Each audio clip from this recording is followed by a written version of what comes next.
Orientation politique, partialité, malveillance, manipulation de la vérité. En ces temps de crise, les médias sont parfois taxés de ne pas accomplir leur mission dans le respect de la déontologie qu'exige leur profession. La confiance des citoyens envers les médias se dégrade et les journalistes peinent à effectuer leur travail. Ce soir, je vous propose de nous pencher sur les raisons qui pourraient expliquer cette méfiance grandissante en ces temps troublés. Ça vous parle? Bonsoir et bienvenue. En cette période critique que nous vivons, la fiabilité des informations relayées par les médias traditionnels est de plus en plus remise en question par certains citoyens. Même si le phénomène n'est pas nouveau, la méfiance envers les médias semble grandir. Comment expliquer cette crise de confiance? Nous avons posé la question directement à vous sur le terrain afin de comprendre cette tendance et éclairer certains questionnements. Avec mes invités ce soir, nous nous interrogerons sur comment l'information est produite en situation de crise et comment elle est reçue par la population. Avec nous, pour en parler ce soir, Jean-François Loisel, vous êtes docteur en sciences de l'information et de la communication. À vos côtés, Virginie Grison, vous êtes journaliste indépendante. Vous animez également des ateliers d'éducation aux médias. Bonsoir et merci à tous les deux d'être là. Et puis au cours de l'émission, Romain nous rejoindra pour la chronique Ça vous anime. Aujourd'hui, on parle des mèmes Internet inspirés par l'actu.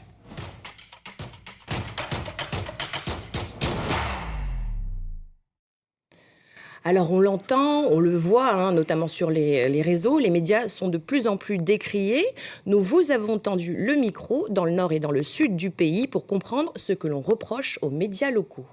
Moi, je ne suis pas vraiment les infos, je préfère suivre directement sur TikTok parce que les gens, ils sont directement sur le terrain et on voit directement ce qui se passe. Pour moi, ici dans le pays, les médias, ils sont corrompus, comme les politiciens. Je sens que les médias essayent de traiter les choses de manière équilibrée, mais ils n'y parviennent pas toujours. En fait, je trouve qu'ici en Nouvelle-Calédonie, on manque de diversité en fait, dans les médias. Plus on a de sources de médias, plus on aura des paroles diverses sur ce qui se passe. C'est qu'ils ne sont pas neutres. Je pense qu'il y a un parti qui est pris. On ne dit pas tout la vérité alors que ça se voit sur les téléphones quand ils filment en direct sur les barrages ou certaines actions qui sont filmées et ça tourne en boucle sur les réseaux. On dit pas tout. Il y a trop de choses qui sont cachées, il y a trop de choses qui sont masquées et transformées. Je vois qu'il y a quand même du mensonge, il y a des choses cachées. Par exemple, le nombre de morts déjà qu'il y a réellement, ça a été déjà depuis le départ. Puis sur l'histoire des milices, qu'il n'y en a pas alors qu'il y en a. Je trouve qu'il y a peu de neutralité en fait, que ce soit d'un côté ou de l'autre.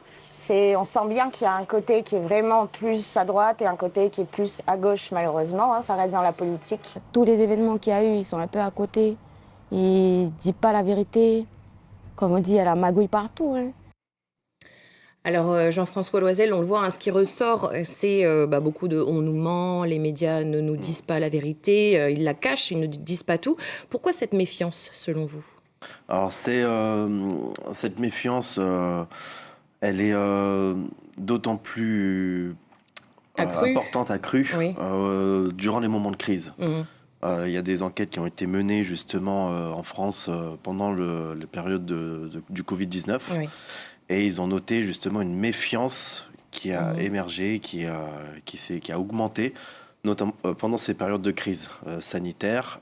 Il y a aussi la guerre en Ukraine. Donc ils ont vraiment noté que les périodes de crise c'était des moments forts, des événements qui justement apportaient de la méfiance et marquaient une forme de rupture et de méfiance avec, entre les récepteurs et les médias. Alors on l'a entendu, pour certains, s'informer, c'est plus sur les réseaux. Ils accordent plus de crédit, par exemple, aux vidéos, aux infos qui circulent sur les réseaux, plutôt qu'aux infos qui sont transmises par les médias traditionnels. Comment est-ce qu'on peut l'expliquer ? Alors comment est-ce qu'on peut l'expliquer ?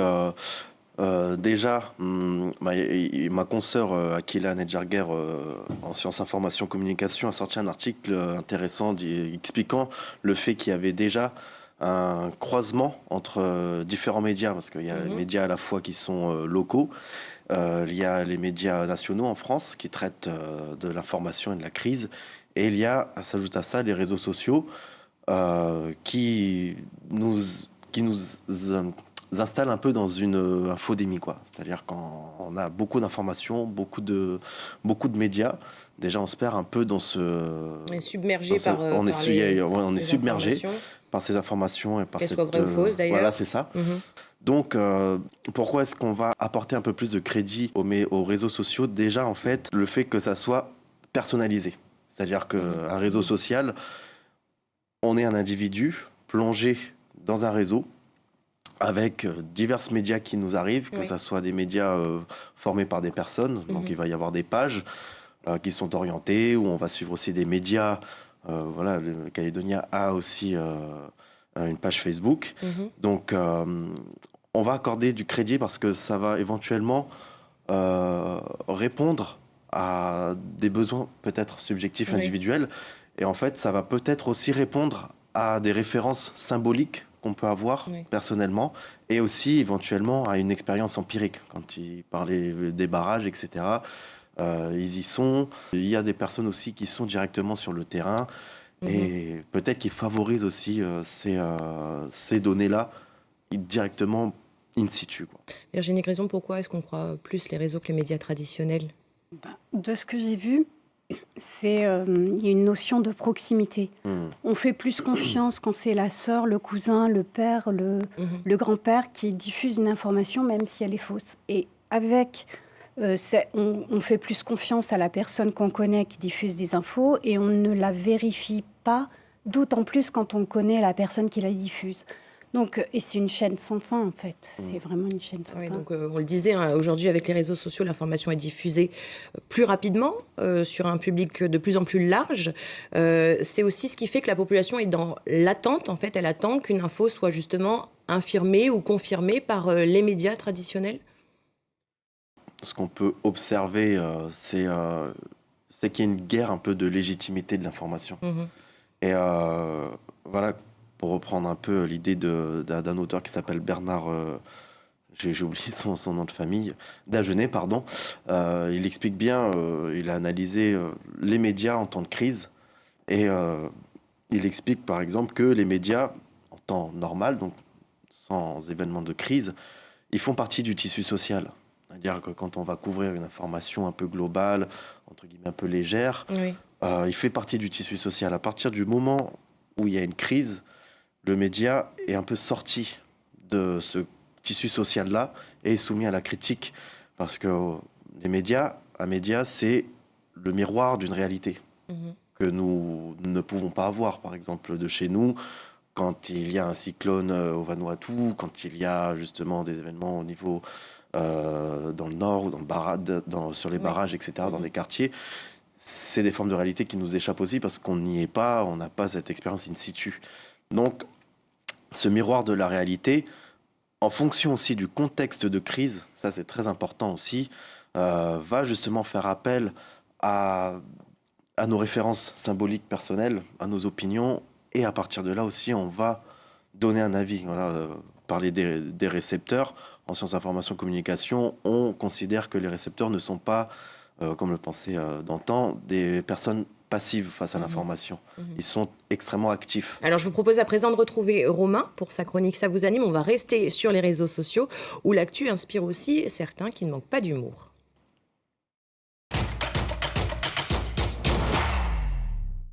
Salut Romain. Alors, on reste sur Internet, on l'a dit, pour ta chronique d'aujourd'hui. Oui, je ne vous apprends rien. Depuis le 13 mai, notre pays est devenu le théâtre de violents troubles qui nous ont plongés dans un contexte tendu à guetter l'information au compte-gouttes via la radio, via la télé, mais aussi et en grande partie via nos réseaux sociaux.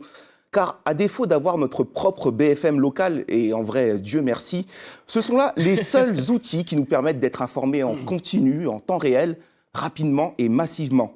Et paradoxalement, cette merveilleuse invention qu'est Internet est aussi le terrain de la désinformation dangereuse propulsée par l'ennemi de l'info qui est la rumeur. Bref, entre l'info, la vraie composée de mauvaises nouvelles et les fake news qui répondent la haine et la peur, comment sur les réseaux s'informer rapidement sans pour autant s'enfermer dans une prison anxiogène? La réponse, les mèmes. Alors oui, les mèmes, je précise pour ceux qui n'auraient pas les codes des réseaux sociaux, ce sont ces petits éléments culturels très souvent drôles et qui se propagent rapidement sur la toile sous forme d'images, de vidéos ou encore de textes fréquemment modifiés par les utilisateurs pour en faire différentes versions. Alors, quel est le rapport avec l'information ? Eh bien, à l'ère TikTok, où tout doit être consommé et assimilé en quelques secondes, les mèmes jouent mine de rien de plus en plus un rôle central dans la diffusion de l'information et la formation de l'opinion publique. Ils commentent de manière humoristique et satirique des événements d'actualité et permettent une diffusion rapide et accessible de différents points de vue ou de résumés d'informations complexes. Par exemple, chez nous, sur Facebook, il y a une page satirique au nom parodique qui vous rappellera un ancien célèbre journal papier, les Welnou calédoniennes, qui, avec ces mêmes sauces locales, a couvert l'actualité de ces derniers mois. Et je vous en ai fait un petit florilège qui retrace les faits chronologiques. Rappelons au départ qu'il s'agit d'une question de dégel ou pas dégel, jusqu'à ce que le couperet tombe et nous entraîne dans des émeutes très intenses, surtout pour certains quartiers qui ont subi plus que d'autres. Et nous entraîne aussi dans les terres du Sud qui ont pris l'allure de Mad Max, des allures à la Mad Max. Et on a dû opter pour des solutions, des grandes questions aussi. Vais-je pouvoir rentrer chez moi? Voilà, ça c'était la grande question des barrages. Et des solutions aussi de fortune, comme travailler chez soi. Et aussi l'élaboration de plans face au problème du carburant. Et il y a eu aussi ces petites choses simples de la vie qui sont devenues des grandes missions. Et au final, on ne va pas se mentir, de ce jeu-là, on en a quand même un peu marre. On aimerait que ça s'arrête. Alors oui, je sais, ce n'est pas du journalisme, mais ces mêmes sont inspirés de l'info et servent de tremplin vers des sources fiables dont ils sont tirés. Et puis, en ces temps difficiles, même si les nouvelles sont lourdes, ça fait toujours du bien de rire. Alors, si en plus, ça peut nous informer, c'est gagnant-gagnant. Merci Romain de nous avoir fait rire un peu. On te retrouve la semaine prochaine? À la semaine prochaine, avec plaisir. Ciao. Alors Jean-François, est-ce que notre émotion joue un rôle dans notre manière de nous informer et d'interpréter justement l'information, surtout en temps de crise? Oui, alors la place des émotions justement en temps de crise est très importante. On est amené à diffuser de l'information qu'on reçoit. Oui. On a du mal justement, comme je reparle de cette infodémie où on est vraiment submergé, a tendance à vouloir repartager directement. Et l'émotion, là-dedans, prend une place importante parce que, avec ce qu'on vit déjà aussi personnellement, oui, bien sûr. On a du mal à l'émotion, un peu l'ennemi de la rationalité. Oui. Et c'est pour ça qu'on a un rapport aux médias et à l'information qui peut être un peu... parfois biaisé par... Voilà, pas forcément biaisé, mais impacté en tout cas. D'accord. Mais en fait, je peux juste rajouter, en fait, il ne s'agit pas de n'importe quelle émotion, c'est vraiment de la peur, de la colère. C'est des émotions quand même fortes et puis plutôt négatives. Si on était joyeux, je pense qu'on aurait un peu plus d'esprit critique, et là, ce n'est pas toujours le cas. Et on l'a entendu également dans le micro-trottoir, on reproche aux médias un certain manque de neutralité, un parti pris justement dans le traitement de l'information. Les politiques eux-mêmes attaquent les médias à ce sujet. Pourquoi, à votre avis, Virginie ? Alors déjà, je crois que l'histoire des médias calédoniens est quand même empreinte de pas mal d'erreurs et qui ont amenuisé, enfin qui ont vraiment cassé la confiance des Calédoniens sur ce registre-là. Et puis, je pense que clairement, on répond peut-être pas à un besoin. Il y a un manque de neutralité parfois, et ça se relie à un manque de transparence. Je pense autant on a des médias d'opinion comme RRB ou Radio Djidou qui sont très clairs sur leur ligne éditoriale, autant on a pas mal de médias qui sont moins clairs, et donc, du coup, ça crée un peu la confusion chez Et c'est pour ça, justement, que c'est important, le pluralisme dans les médias. Le pluralisme est important, la transparence également est importante, médias d'opinion, médias généraux. Ça amène aussi à la question du financement des médias, je pense, qui est importante. Parce qu'à partir du moment où on est transparent sur le financement des médias, on peut... déjà avoir une idée de la ligne éditoriale qui peut... Et je trouve que les médias calédoniens manquent un peu de transparence sur cette question-là. Très peu de médias calédoniens affichent leur source de financement, ce qui est à mon avis une erreur. Je vous rejoins sur la question, et c'est une réflexion que j'avais justement par rapport à l'émission. C'est, à mon sens, les médias... éventuellement avec ce que tu viens de dire, calédoniens, sont un peu nébuleux quant à l'arrière-cours de quelle est leur ligne éditoriale comment est produite l'information. Et je pense que la population a peut-être éventuellement besoin de ça aussi, savoir qu'est-ce qu'il y a derrière la scène. Ouais. Comment est-ce qu'est construite l'information? Qui sont les gens? Parce que en tant qu'usager des médias, moi j'ai des noms. Je vois des noms, mais je ne sais pas comment est produite. Et surtout en comprenant que dans un contexte de crise, comme j'expliquais tout à l'heure, que les médias sont sortis du tissu social, peut-être que les médias doivent insister justement sur cet aspect de transparence et pourquoi pas faire appel à faire un audit interne post-crise pour savoir est-ce qu'ils ont été. Et justement, Bernard Dagenais expliquait qu'après les crises qu'il y avait souvent une remise en question des médias eux-mêmes en disant bon, on a traité cette information-là. Et surtout, je pense qu'il faut penser à quelque chose, c'est que pendant la crise et actuellement, il y a ce rapport qu'on a à l'information quasi immédiate. Donc avec un temps qui est extrêmement contracté. On va y venir justement. Alors cette méfiance rend le travail des journalistes sur le terrain beaucoup plus compliqué, particulièrement en temps de crise. Je vous propose d'écouter ces témoignages anonymes de journalistes locaux. Des agressions sur le terrain ou encore des menaces de mort sur les réseaux sociaux. Depuis le début des émeutes, les journalistes du pays peinent à faire leur travail correctement et le lien de confiance avec les habitants s'étiole. NC La Première, attaquée autant par les indépendantistes que les loyalistes, en a fait les frais. Une journaliste de la chaîne raconte. Au début, ça allait. Et puis les jours passant, au fil des reportages, du côté loyaliste, on nous reprochait d'être parti pris pour les indépendantistes, et côté barrage indépendantiste, on nous reprochait d'être parti pris pour les loyalistes. Donc les témoignages sont de plus en plus difficiles à recueillir. Sur les réseaux sociaux, les uns appellent à nous brûler, les autres appellent à ne plus répondre aux questions des journalistes. Donc ça devient de plus en plus difficile de faire notre travail et finalement d'apporter une image la plus équilibrée possible de ce qui se passe sur le terrain. Le fait qu'on soit pris à partie des deux côtés, ça montre pour moi qu'on n'a pas justement pris parti pour un côté, donc loyaliste, ou de l'autre, indépendantiste, mais ça dit aussi quelque chose d'extrêmement grave sur ce pays, c'est qu'il est extrêmement clivé.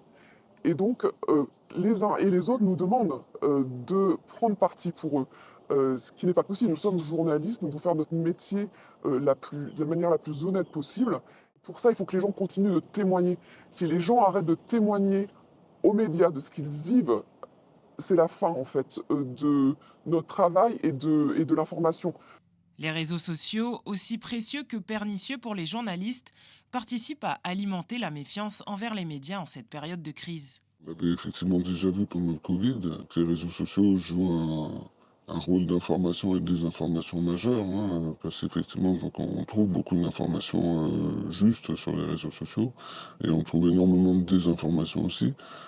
C'est un support où on peut tout dire, tout et n'importe quoi, et malheureusement ça entretient un petit peu ça entretient le doute, ça entretient la méfiance. Et sur la question des morts, alors il y a c'est une question qui revient énormément en fait lorsqu'on discute avec les gens. Nous, on n'a pas la vérité, mais après on constate que dans nos relations, dans la communication avec les institutions, c'est aussi difficile en fait d'obtenir des réponses, et ça entretient d'une certaine manière, encore une fois, cette idée de méfiance en fait vis-à-vis des institutions de la part des gens. Paradoxalement, si c'est en période de crise que les médias sont décriés, ils sont pour autant extrêmement suivis. Les journaux télévisés, par exemple, affichent leur meilleure audience. Alors, on vient de l'entendre, les conditions des journalistes sur le terrain sont plus compliquées en temps de crise. Les risques en matière de sécurité sont accrus. Il est plus difficile de recueillir des témoignages. Pourquoi est-ce que c'est plus compliqué que d'habitude, Virginie ? Les gens ont vraiment peur. Ils ont peur de s'afficher, ils ont peur de donner un point de vue, et ça bloque tout. Et puis, je pense que cette question de méfiance, qui ne date pas d'hier, on parle de la méfiance accrue en période de crise, mais moi, en 2006, quand j'étais journaliste aux Nouvelles, je sentais déjà cette méfiance qui était vraiment bien présente. Donc on l'a toujours vécue, elle est exacerbée en période de crise, et c'est ce qui fait ça. Mais par rapport au témoignage qu'on a entendu, et vraiment, ça reflète exactement ce qu'on a ressenti. J'aimerais juste nuancer, en fait, c'est les journaux locaux qui ont été, les journalistes locaux qui ont été invectivés, beaucoup plus que les journalistes nationaux qui pouvaient, sur le terrain, faire globalement leur travail. On parle de rétention d'informations au niveau des pouvoirs aussi, de la part des pouvoirs publics. C'était assez difficile, la communication est parfois verrouillée, encore plus en situation de crise. Ça, et là, les journalistes nationaux qui sont venus en Nouvelle-Calédonie ont pu se rendre compte,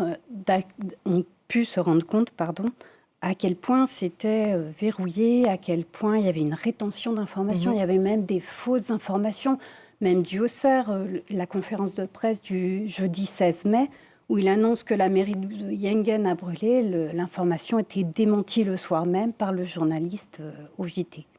Jean-François, les pouvoirs publics ont-ils un devoir d'information? Quelles sont leurs obligations? Oui, bien sûr, surtout justement comme j'expliquais tout à l'heure, avec dans cette période où on est soumis à énormément d'informations. Des points presse, par exemple, quotidiens. Voilà, c'est ça. Les points presse sont importants et surtout faire preuve de transparence, comme disait Virginie. Et donc, en tout cas, dans une démocratie, oui, les pouvoirs publics, toute forme d'institution, se doivent justement d'informer la population et les médias. Ouais. On l'a entendu dans le deuxième témoignage, les réseaux sociaux sont des supports où se mêlent l'information et la désinformation. Est-ce que là aussi, c'est la rapidité, justement, de la diffusion qui fait que les journalistes sont battus, entre guillemets, et que l'information va plus vite, du coup? Alors, oui, il y a cette notion de temporalité qui est extrêmement importante, surtout depuis que les réseaux sociaux sont arrivés. Donc on peut, chacun avec un téléphone maintenant, être un reporter, quoi, entre guillemets. D'ailleurs, on voit dans des périodes où il y a des cyclones, etc., des formations sont relayées. Donc quand elles sont vérifiées par le journaliste, elles peuvent être utilisées aussi par des médias. Donc il y a cette contraction temporelle de l'événement qui est très importante. Donc il y a un peu cette course-là à qui va aller choper l'événement au bon moment, à sortir l'information. Et cette temporalité-là, elle est compliquée parce que chacun va rentrer un peu, entre guillemets, en concurrence, un peu indirecte, pour savoir qui va couvrir en premier. Au-delà de la course au scoop, on a aussi moins de temps pour vérifier une information, moins de temps que d'habitude, Virginie. Oui, exactement. On s'est retrouvé avec une somme d'informations colossale à vérifier, que ce soit du côté des réseaux sociaux ou des autorités qui sont logiquement plus fiables. Alors, on peut peut-être expliquer très rapidement et très simplement ce qu'est une information au sens journalistique du terme, Jean-François. Ok, alors une information, c'est une description objective d'un fait qui va être soumis justement à un traitement au vu d'être communiqué à un auditoire. À la nécessité donc de produire rapidement cette information s'ajoute, donc on l'a dit, une nouvelle tâche aux journalistes, c'est celle de débunker les fausses informations, c'est-à-dire déconstruire une fausse information. C'est ça, Virginie ? Déconstruire une fausse information, et c'est ça qui est vraiment difficile aujourd'hui. Et là où je suis assez contente, c'est par exemple la semaine dernière au JT de Calédonia, où on a justement débunké une information sur les réseaux sociaux. Ça me semblait assez intéressante. Sur NC Première, CG Chimanti a aussi fait un énorme travail à ce niveau-là. Donc, je trouve que c'est un peu positif. Les médias s'emparent de la question. Alors, comment justement renouer la confiance entre les médias et les citoyens, Jean-François ? C'est peut-être avoir, de la part des médias calédoniens, un peu plus de transparence sur leur fonctionnement, sur leur ligne éditoriale, sur leurs financeurs, etc.